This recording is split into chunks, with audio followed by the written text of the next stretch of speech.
fokus ke tadi seperti yang kita sudah sampaikan bahwa ini akan fokus ke program-program prioritas. Program prioritas itu yang datang ke infrastruktur pendidikan, kesehatan, dan sebagainya. Nah ini kita harapkan ini benar-benar bisa jalan dan langsung turun ke tengah-tengah masyarakat seperti apa yang dibutuhkan masyarakat saat ini.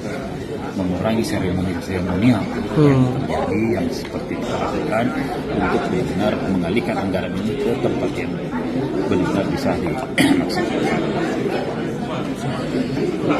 Apa mungkin yang menjadi fokus Pak Wali kira-kira untuk 2026? Kan ada beberapa kami punya flagship program tetap jalan seperti yang kemarin, program stadion, ya, sekolah-sekolah, terutama kepulauan.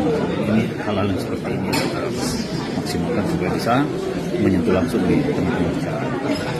Oh, untuk 2025 sendiri ada soal potensi SIPA Makassar? Pasti ada potensi SIPA-nya, karena kan kemarin dari awal setelah ada efisiensi, lalu ada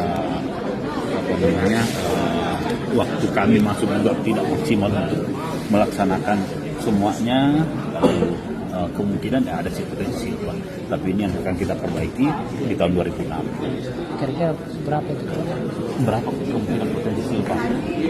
Mungkin sama dengan tahun lalu ya, kurang lebih 300-an. Jadi yang akan menutupi yang pemutaran TKDP ya, itu nanti kita masukkan. Terima kasih Pak Wali.